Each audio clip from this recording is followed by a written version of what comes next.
Influences on criminal behavior. The overview is 1. The purpose of the research, the background, the theoretical framework, the research design and methodology, and my limitations and implications. Purpose is to investigate the influences on criminal behavior, to investigate whether environmental factors or biological factors have an influence, to explore any other factors. The end goal is to identify some of the causes, correlations, and factors that are attributed to being possible influences. There are several factors such as environmental, biological, and dietary influences. Evolutionary neuroandrogenic theory asserts that brain exposed to androgens plus the brain's ability to learn accounts for most of the sex and age variations in criminal behavior.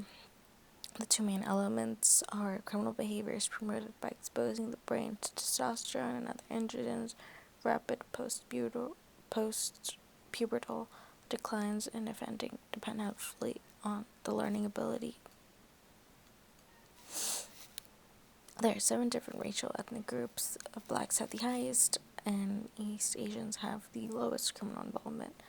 The evidence seems to support the idea that racial and ethnic variations in offendings could be at least partially explained by the DNA theory. Therefore, there is some type of correlation with race and ethnicity that supports the either the rate of criminal involvement, the propensity to do so. Behavioral problems are associated with problems in multiple environments. Some differences were found between boys and girls during this study. Multiple regression analyses showed that for boys, problems at school were the most important predictor of behavioral problem scores, while for girls, this applied to problems at home. If the triggers were different for both genders.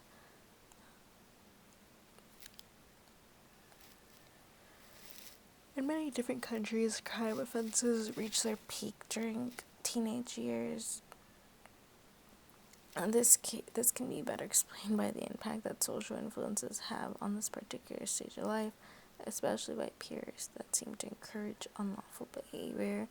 It seems that during these years of someone's life, they're going through new experiences, new friendships, and therefore maybe commit these crimes based on new groups of people they're hanging out with, since social influences seems to be a factor as well.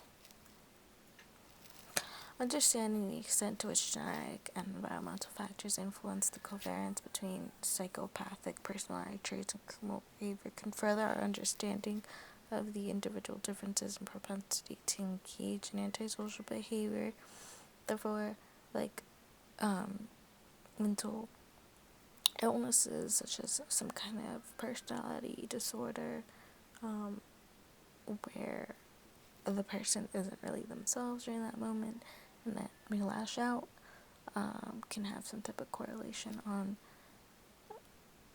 or some type of influence on criminal behavior. There was also a case study that was based off the fact that many hyperactive children can be cured by diet, which has been established. The question was whether such treatment also prevented subsequent criminality. The parents of several of the patients successfully treated with this diet for this condition had criminal records and similar history in childhood. During this study, one patient abandoned his diet during his teenage years and he burned down his school, therefore showing that there was some type of influence and correlation on the type of diet.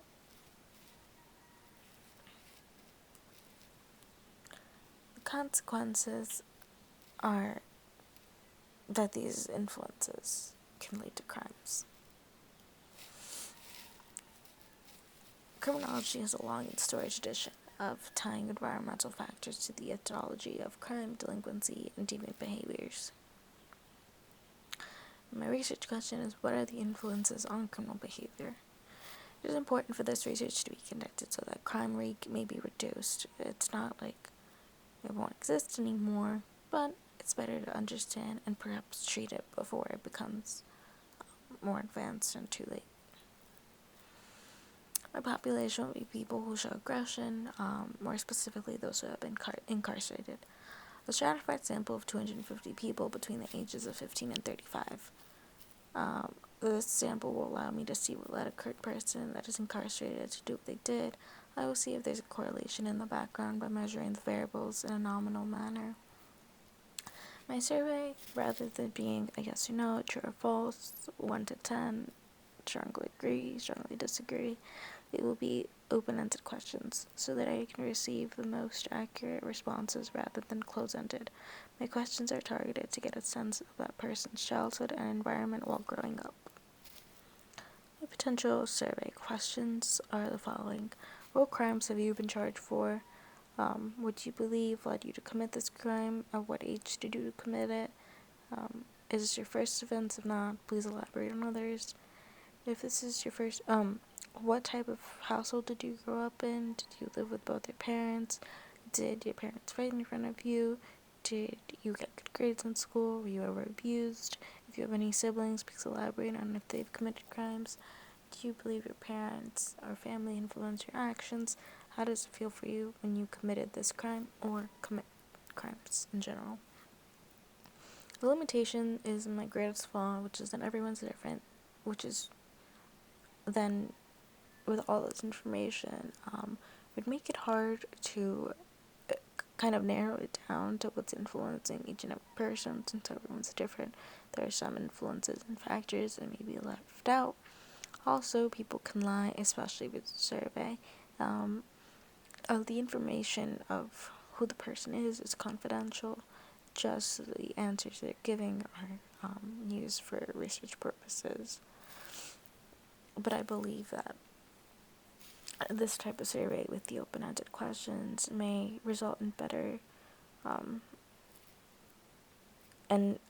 answers from the individual, based on the fact that they kind of have to give some information rather than just yes, no, true, false. But of course, people can deny the truth or exaggerate the truth and hold back details, which then wouldn't really help us, but I do feel like it is different than a closed-ended survey. In conclusion, given the sources I was able to come across, I would like to further my research in this area to determine which factor greatly influences those around us, whether it be biologically, environmental, or with a diet.